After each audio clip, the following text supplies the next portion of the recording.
სოფლიოს მასშტაბით ჩინური ენის მცოდნე პროფესიონალებზე განათლების, ბიზნესის, ტექნოლოგიების თუ კულტურის სფეროებში მუდმივად იზრდება მოთხოვნა. ჩინეთის გლობალური გავლენის ზრდამ ჩინური ენის მცოდნა აქცია არა მხოლოდ ინტელექტუალურ გამოწვევად, არამედ პრაქტიკულ უპირატესობადაც. თუმცა ენის შესწავლა მარტივი არ არის. ტონალობა, იეროგლიფები და სრულად განსხვავებული ლინგვისტური სტრუქტურა ხშირ შემთხვევაში სტუდენტებისთვის ერთგვარ გამოწვევას წარმოადგენს. ამ მოთხოვნისა და გამოწვევის საპასუხოდ საქართველოში ახალი შეიძლება ითქვას, რომ ინოვაციური პლატფორმა შეიქმნა, საუბარია EduChino-ზე, რომელიც ჩინური ენის სწრაფად შესწავლის ონლაინ პლატფორმაა და მისი იდეა ამ პროცესის გამარტივებას ეფუძნება. ნახევარი წლის წინ ამოქმედებულ პლატფორმას უკვე ჰყავს მომხმარებლები სხვათა შორის. EduChino-ზე სწავლა ინგლისურიდან ჩინურზე მიმდინარეობს, ვინაიდან ის არა მხოლოდ ქართველებისთვის, არამედ სხვა ქვეყნის მოქალაქეებისთვისაც არის გათვლილი. ამ ამბავს ყველაზე მეტად გამოარჩევს ის, რომ EduChino-ს იდეის ავტორი მოსწავლე 15 წლის მარიამ გამგებელია. უფრო ვცლად პლატფორმაზე საუბარს უკვე ქალების ნარატივში EduChino-ს დამფუძნებელთან მარიამ გამგებელთან ერთად ვაგრძელებთ. მარიამ, მოგესალმები. მადლობა სტუმრობისთვის და დროისთვის. მოწვევისთვის. მარიამ, იქამდე სანამ ვისაუბრებთ ზოგადად პლატფორმაზე, მის იდეასა და მიზნებზე, მინდა კითხო თავად, როდის დაინტერესდე ჩინური ენით, რატომ გახდა შენთვის ეს ენა ასეთი საინტერესო და შენთვის რა პროცესი იყო უკვე ენის შესწავლა? ესე იგი, ჩინურის სწავლა დაუწყე რომ ვიყავი 16 წლის, არა, კი არა, 10 წლის. 10 წლიდან. და 10 წლის ყველა მეუბნეოდა რომ ჩინური ძალიან რთულია, ეს არის, ის არის და აი 10 წლის ასაკში რატომ გაგიჩნდა ამ ენის ინტერესი? ესე იგი, მახსოვს მანქანაში ვიყავი და მოკლედ მუზეუმის წინ ხედავ ძალიან ბევრ ჩინელს და მამაჩემს ვეუბნები რომ მეთქი მაანახე რამდენი ჩინელიაო და მამაჩემ მეუბნება რომ მომავლის ქვეყანაო და თუ მომავლის ქვეყანა მაშინ რატო სწავლობს ასე ცოტა მეთქი ჩინურს და იმიტომ რომ რთულიაო და მეთქი მე დავფიქრდი რომ ყველაფერი იმისკენ რასაც მივიღწევთ და რა ადგილის დაკავებაც გვინდა ყველაფერი ეს არის რთული და იშვიათი და ზუსტად ამიტომ არის ღირებული ანუ რასაც თუ რთული არ იქნებოდა და მარტივად ჩანაცვლებად იქნებოდა მაშინ არანაირი ღირებულება არ ექნებოდა და ის რომ რაღაცა ეხლა საქართველოში ძალიან ისეთი თემა გახდა ბოლოსში რომ ინდოელები ჩამოვიდნენ, მერე ხა რაღაც გლობალურ ადგილებს იკავებენ. მე მინდა რომ ქართველები ფოკუსირდებოდნენ ისეთ უნარებზე, რაც არის რთულად ჩანაცვლებადი. და არა ის პირიქით ის უნდა გვიხაროს რომ ვიღაცა ჩამოდის და ნაკლებად მნიშვნელოვან საქმეს აკეთებს. და ისეთი უნარებს ჩვენ თუ განმავითარებთ, რაც ძალიან ღირებულია, ვიქნებით ძალიან წარმატებულები, იმიტომ რომ უფრო მეტ ღირებულებას გავცემთ ბაზარზე. კი, და ჩინური ენა არის ნამდვილად ასეთი მიმართულება. შენთვის რა პროცესი იყო ენის შესწავლა, იმიტომ რომ შესავალშიც თქვი რომ საკმაოდ რთულია მით უმეტეს ქართულენოვანი ადამიანებისთვის განსხვავებული სტრუქტურა, იეროგლიფები. ეს რა პროცესი იყო შენთვის? ქართველებისთვის ზოგადად რას დავუკვირდი ჩვენ იმდენი ანუ ისეთი ენა გვაქვს რომ არც ძალიან ტონები არ გვაქვს, არც რაღაც ამბანი გვაქვს და მიუხედავად ისა, რომ ქართულის გრამატიკა ბევრად რთულია ჩინურის გრამატიკა მსოფლიოში ერთ-ერთი ყველაზე მარტივია, თუმცა ის ფაქტია, რომ მე არ დამიწყია ეგრევე რაღაცა ნულიდან რო იწყება, არ იწყება ეგრევე ძალიან რთული სიტყვებით, ნელა just put one foot in front of another, არის ეს ქართულად ნელა ნაბიჯ-ნაბიჯ უნდა მივყვე და აუცილებლად ყველაფერი გამოვა და თან ჩვენ პროცესებს ისე ვამარტივებთ, რომ მაგალითად საშუალო კვლევა დაიდო, რომ პირველი დონე ჩააბარო ჩინურში, რაც არის HSK1 სჭირდება 3-დან 6 თვემდე. და ვიღაცა ქართველებმაც და უცხოელებმა გამიკვირდა, იმიტომ რომ ვიღაცა აფრიკიდან თუ აბარებს 2 თვეში ჩვენი მეთოდით ქართველოდ განვითარებულ ქვეყანაში როგორ უნდა ჩააბარო, ხო, რაღაცა 2 თვეში თუ ვიღაცა აფრიკაში აბარებს, რავი, 2 თვეში, ხო? და ძალიან მიხარია, რომ ეს პირველად რომ გავხსენი მეილი, მართლა არ მეჯერა, რომ მეთქი ვიღაცას შეცდომა მოვიდა, მაგრამ მე რო ეწერო EduChino და მართლა გადავამოწმა, რომ ჩვენც ასწავლობდნენ. ძალიან გამიხარდა რომ მეთქი ესეთ შედეგები რო დადეს, ყველაზე მეტად იგმახარებს ხოლმე. ხო, ვისაუბროთ EduChino-ზეც. უკვე ენის შესწავლის პარალელურად მას შემდეგ რაც შენ თვითონ გადაეშვი ამ თავგადასავალში, როდის გაჩნდა და როგორ გაჩნდა პლატფორმის შექმნის იდეა? რა იყო შენი მიზანი და ჩანაფიქრი თავდაპირველად? ძალიან კარგი კითხვა. ის არის რომ როცა დავიწყე ჩინურის სწავლა, მახსოვს რომ ღამეებს ვათენებდი ხოლმე რა და არაერთხელ გამითენებია რომ მაგალითად სკოლიდან რომ მოვდივარ, ეგრევე დავალებებს მეცადინებ ძალიან ნერდი ვარ. ნერდი ვიყავი და ვერ ვიტყოდი. ნუ ადრე უფრო და მე ეგრევე ჩინურზე გადავდიოდი ხოლმე რა და ეხლა მე წარმოვიდგინე რომ უფროსებს ვისაც უნდათ ჩინურის სწავლა.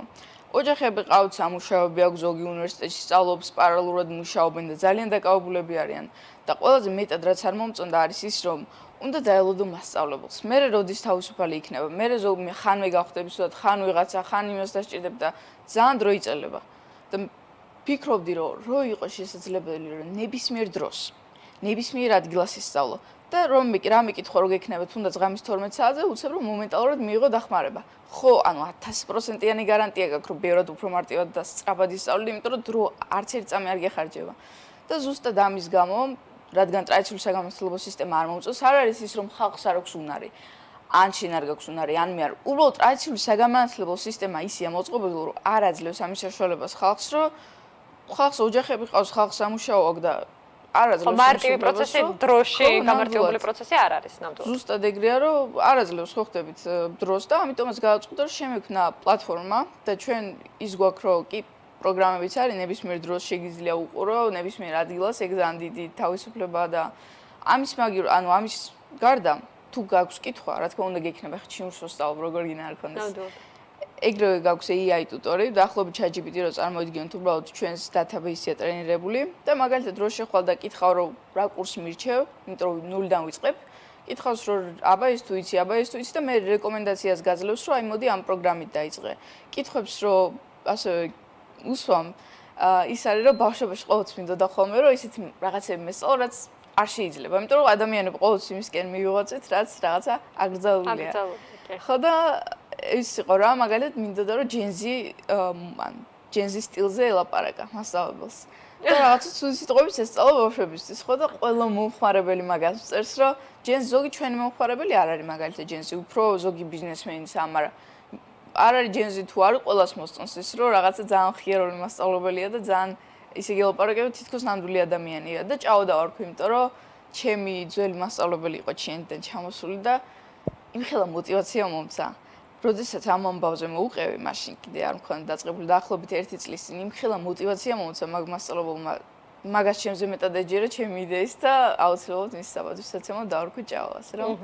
მარიამ, მინდა მივყვეთ ეტაპობრივად მაყურებლისთვისაც თვალსაჩინო რო იყოს, როგორ მუშაობს პლატფორმა და ვისთვის არის. შენ ახსენე ესეთ რომ მხოლოდ ჯენზე არ სწავლობს აქ ჩინურ ენას, არიან ადამიანები, რომლებიც ბიზნეს საქმიანობისთვის იყენებენ ჩინურ ენას, ან რაღაც სხვა ეტაპზე გადადიან ცხოვრების შესაძლებლად, ჩინეთში ცხოვრების გადაწყვეტილებასაც იღებენ და არიან უბრალოდ დაინტერესებული შეისწავლონ ჩინური ენა. ვინ არიან ეს სამიზნე აუდიტორია ძირითადად რა ჩვენ ამ პერიოდმა და როგორ მუშაობს საიტი, პლატფორმა, უბრალოდ რა სერვისებს სთავაზობს ის დაინტერესებულ ადამიანებს.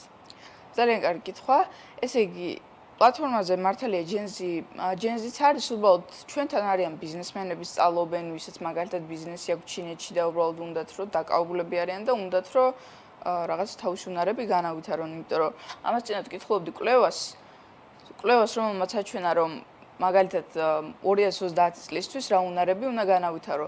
თუ გინდა C პოზიციაზე როგორც არის CEO და CMO და ასე შემდეგ ეს პოზიციებზე დაკავება ჩინური იქნება დაახლოებით top 5 უნარში შედის.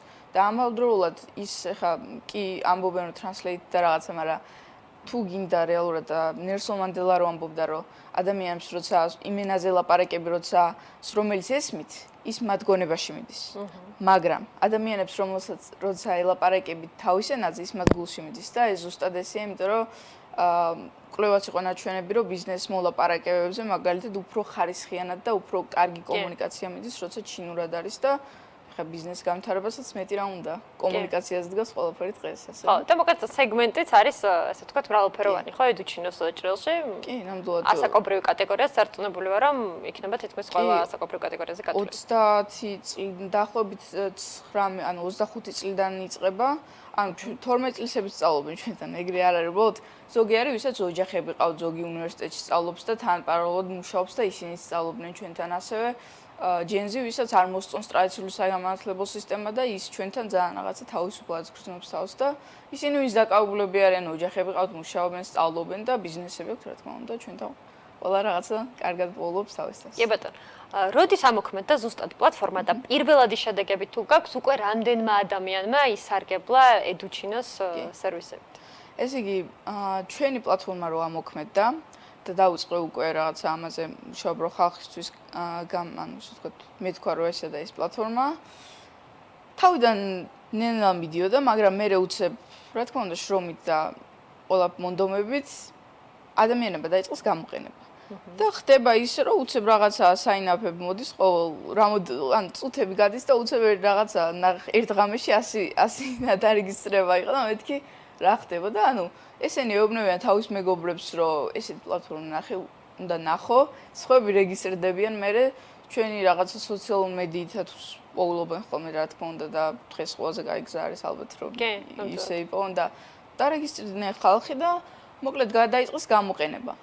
და მომდის მე მეილები რომ რაღაცა HSK ერთს ვაბარებ იმ ორ თვეში და ვიცი რომ მე ხა ჩინელი მასწავლებლების სკოლია, ქართველი მასწავლებლების სკოლია პირადი ჯგუფში და ჯგუფში კლასში რომ ვსწავლობთ ორი ბავშვი ვიყავთ, მეთქი კი არა და მასწავლებელი ერთია, ხა მასწავლებლის ბრალი არ არის, უბრალოდ რამდენად გაიყოფა და ბავშვს ჭირდება ინდივიდუალური მიდგომა ნებისმიერ ადამიანს, ხო? და ის არის საქმე, რომ თუ ჩემ მაგალითად კლასს უბრალოდ ძალიან ჭკვიანია, მაგრამ 6 თვე დასჭირდა, ვიღაცა აფრიკიდან ჩააბარა ორ თვეში. რამდენი დრო დაზოგა. ანუ კაი, ფულს კიდე განახლებადი რესურსია, მაგრამ დროს ხო ვერანაირად ვერ დაანაზღვრებ.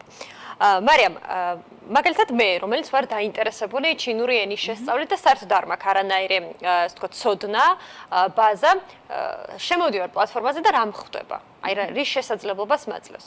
ესე იგი, პლატფორმაზე რო შედიხარ, არის პირდაპირ გადადიხარ დაშბორდში, აი ინსტაზე რო შეხვალ და პირდაპირ რო ნიუსფიდი ხდება, ეგეთი რაღაცა. უბრალოდ იქ არის მაგალითად პროგრამები, მაგრამ სანამ მაგ პროგრამაზე შეხვალ არის ესეთი ask ჭაო რა, AI ტუტორი. იმას შეგვიძლია კითხო, რომ რაღაცა რა პროგრამით დავიწყო. მერე უკვე ის ლაპარაკი შეყვება, რომ კითხავს მაგალითად ფინინი იცი, ეს იეროგლიფი იცი, არა, მერე რო ეტყვი, მერე გირჩევს სპეციფიკურ პროგრამას შენი სურვილებიდან, საჭიროებიდან გამომდინარე. კი ბატონო. ასევე ძალიან საინტერესოა ზოგადად პლატფორმის განვითარების ეტაპები. იმიტომ რომ ძალიან მცირე პერიოდში საკმაოდ დიდი გზა გაიარა თქვენთან ერთად პლატფორმამ, ხო? განვითარების ეტაპები კიდევ რას მოიცავს? განვითარების ეტაპები იმას რომ მაგალითად ჩვენ ეს რაღაც დავამატეთ იმის გამო რომ გვინდოდა რომ მაქსიმალური ასე ვთქვათ შედეგები მაქსიმალურად სწრაფად მივიცოთ ჩვენს მომხმარებლებს. ხა AI ტუტორი კი კარგია, მაგრამ ეს ჯერ კიდევ განვითარების პროცესშია და თუ მაინც რაღაცა მომხმარებელმა მოველა, იგო აქვს ის ანუ შესაძლებლობა რომ მაგალითად შენც მოსახერხებელ დროს ჩანიშნო ქოლი რეალურ მასწავლებელთან და ყველაფერი აგიხსნას. რაც რა თქმა უნდა უფრო მეტ თავისუფლება და უფრო ხარისხიანი განათლება მოკლე დროში და თავისუფლად. კი ბატონო, მოკლედ ამ პლატფორმაში გაერთიანებულები არიან ასევე პროფესიონალები, ხო, ვინც ამ პროცესში არიან ჩართულები.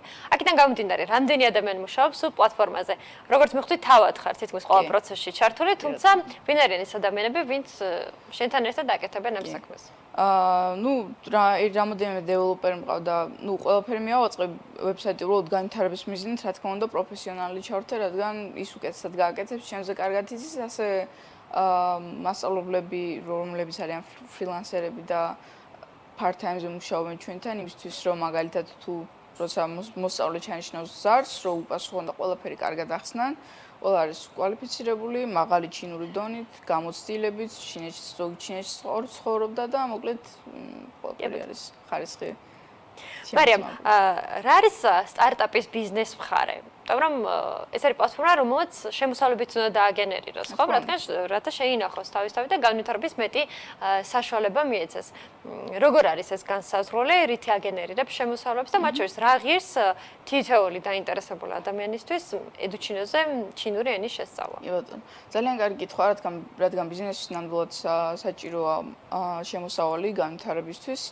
რადგან ეს არის ონლაინ სჭირდება ვებსაიტის განვითარება. ნუ ეხლა ძირითადად ყველაფერი განვითარებულია და ხალხს მოსწონს უბრალოდ მაინც ნელ-ნელა ფიდბექით რა თქმა უნდა ყველაფერი უფრო ვითარდება წლების განმავლობაში, თუმცა ამ ბოლო თვეების განმავლობაში ყველაფერი რაც იყო, ასე ვთქვათ, შემოსული თხოვნები და ისე ყველაფერი გამომჯობესეთ.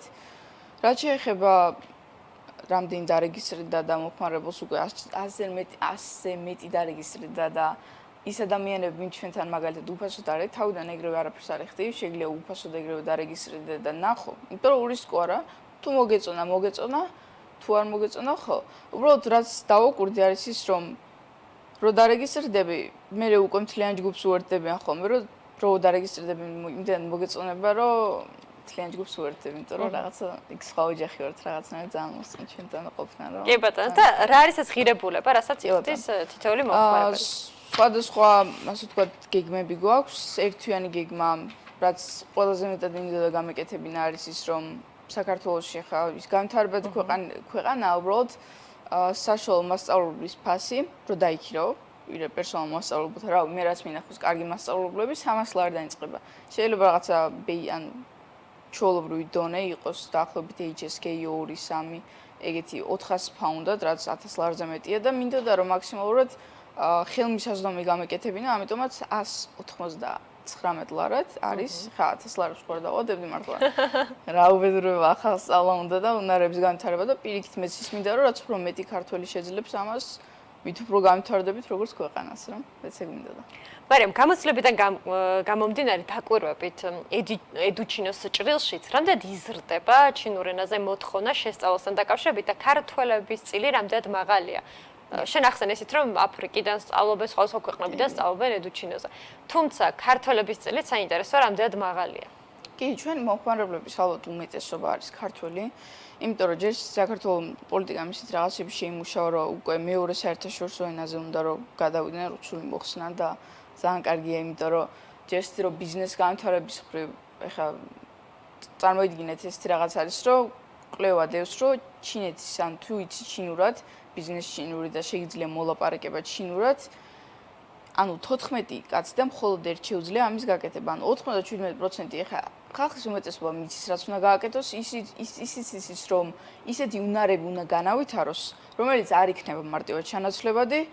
და თუ არ განავითარებს უბრალოდ იქნება ჩანაცვლებული იმ ადამიანებს მიერ იქნება ჩანაცვლებული რომელიც ამას ანვითარებენ მაგრამ ეხლა ალბათ ზოგი უყურებს უმეტესობა უყურებს 97% და იტყვის რომ ო ძალიან კარგი ამბოთი გადავსრ ჩემზე ხარ ანუ სად არის ლოგიკა კი რთულია არ ვამბობ რომ მარტივია მაგრამ ზუსტად იმიტომ რომ რთულია და ზუსტად იმიტომ რომ ანუ იშვიათია მაგიტოა ღირებული მაგიტო ჩვენ თან ხალხს რო ვიკითხებ ხა რა თქმა უნდა მოხმარებელს რო ვიკითხები რატო სწავლობა ასე ისე ну ზოგი ბიზნესი აქვს იქ და გასაგებია რომ აუცილებელია იქ უკეთესი ბიზნეს გაზრდისთვის უბრალოდ ზოგი ამბობს რომ ეხლა რო ჩინური ვიცოდე ინგლისური ყველა ჩემმა მოხმარებელმა იცის ისე ვერ ისწავლი ხო ინგლისურად ხდება ხო კი ინგლისურად ხდება ისე ვერ ისწავლიან და ინგლისური და ჩინური რო ვიცოდე ეხლა რო ჩინური ვიცოდე მე ორჯერ მეტი ხელფასი მექნებოდაო ანუ რამდენ დროს კარგავენ და როცა ჩინური იცი უფრო მეტი შესაძლებლობა გაქვს უფრო მეტი არჩევანი გაქვს და შენი დრო უფრო მეც გიხდიან შენ დროში და შესაბამისად დანარჩენ დროს ატარებ შენ საყოველთაო ადამიანებთან ერთად შენს ოჯახთან ერთად და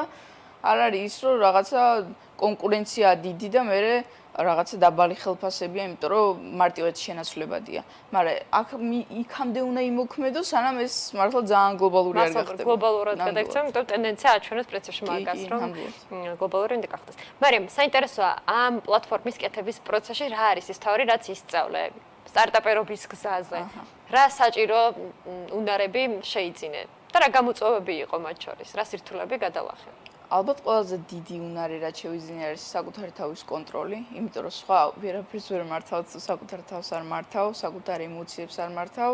ბიზნესი არის სტრესული, შეიძლება უცებ რაღაცა გაფუჭდეს გადარაჭრის სისტემებში და უცებ ღამის 2 საათზე ვათენები, იმიტომ რომ გასაკეთებელია და ყოფილა რომ გამithენებია და მეორე დღეს სკოლაში წავსულ ვარ მაგალითად 8 საათზე და 5-მდე გამithენები ეგეც ყოფილა. რა თქმა უნდა ძალიან ბევრი ის არის ნიუანსი იმისთვის რომ ბიზნესი იყოს წარმატებული. არას თუ არ დანებდები ერთი თვისება რომელიც გარანტიას გაძლევს წარმატებას არის ის რომ არასდროს არ დანებდე. კი ბატონო. თუ არასდროს არ დანებდები you will figure out ან გაარგვა აუცილებლად რაღაც. ამიტომაც ეგ არის. მარიამ, ბოლოს კითხავ, რომ შევაჯამოთ ჩვენი საუბარი. რამდენად გაამართლა ედუჩინომ, რამდენად მიაღწია იმ მიზნებს, რაც ჰქონდათ ჩანაფიქრში და გეგმები როგორია მათ შორის პლატფორმას აქვს დიდი პოტენციალი რომ იყოს საერთაშორისო პროდუქტი, ხო? და მხოლოდ ადგილობრივ ბაზარზე არ იყოს დამოკიდებული გამომდინარე იქიდან რომ ინგლისურ ენაზეა სწავლება, ჩინური არ არის მხოლოდ საქართველოში მოთხოვნადი მსოფლიოს მასშტაბით. შესაბამისად, თუ იგეგმება რომ ეს გახდეს საერთაშორისო პლატფორმა, სადაც უფრო მეტი ადამიანი ისწავლის ჩინურ ენას ყველა ქვეყნიდან, მსოფლიოს ყველა ქვეყნიდან. ძალიან საინტერესო კითხვა და ყველაზე კარგი ის არის რომ კვლევები აჩვენებს, რომ ყველა სხვა ენასთან შედარებით ჩინურს აქვს ყველაზე მეტი პროცენტული ზრდა ინტერესის მიხედვით და 2027 წლისთვის ნავარაუდებია, რომ ეხლა რამდენი სწავლობს ჩინურს, ეგ ყველაფერი გაორმაგდება. ანუ ეს არის ძალიან დიდი ზრდა, როგორც ბაზრის მიხედვით, იმიტომ რომ ყველა ეხლა ხელოვნური ინტელექტი ძალიან მნიშვნელოვანია, ტექნოლოგია ძალიან მნიშვნელოვანია და ასევე ყველა დიდი ინვესტორი ილონ მასკიდან დაწყებული, რეი დალიოც დამთავრებული, ყველა იმას ამბობს, რომ ისინი რა თქმა უნდა ინვესტირებას დებენ ჩინეთში და უბრალოდ ჩინეთში ჩიპებს აწარმოებენ, რაც არის გამოყენებული კომპიუტერებისთვის, რაკეტებისთვის, ელექტრომანქანებისთვის, ასევე 40% დაახლოებით სტარტაპების ჩინიდან მოდის და რაც არის მსოფლიოს ყველაზე დიდი კომპანია Fortune 500, მოკლედ ეგ კომპანიების დაახლოებით ნახევარი არის დამოკიდებული პირდაპირ ჩინეთთან თანამშრომლობაზე. ანუ ყველაზე დიდ კომპანიებთან თუ ვინა მათი ზრდა არის დამოკიდებული ჩინეთზე. შესაბამისად, ეს ისე იზრდება და მოთხოვნაც ისე იზრდება ბაზარიც, რომ ეს რა თქმა უნდა ძალიან დიდი შესაძლებლობა ჩვენ უცხოეთიდან უყავს მომხმარებლები, შესაბამისად დროის ამბავია ეს ყველაფერი მე მაქვს ძალიან დიდი ოცნება ან მიზანი შეიძლება ითქვას, რომ EduChino გახდეს მსოფლიოს ნომერ 1 ჩინური ენის პლატფორმა. და ამას დღეს პირველად ვამბობ თქვენს ეთერში. წარმატებები ამ გეგმაში და დარწმუნებული ვარ ისეთი სტარტი გაქვთ, რომ აუცილებლად მიაღწევთ ამ გეგმას. მარიამ, მოკლედ გელოდებით მუდმივად ჩვენს ეთერებში სიახლეებით და მადლობა სტუმრობისთვის. კიდევ ერთხელ მარიამ გამგებელი EduChino-ს დამფუძნებელი იყო ჩვენი სტუმარი.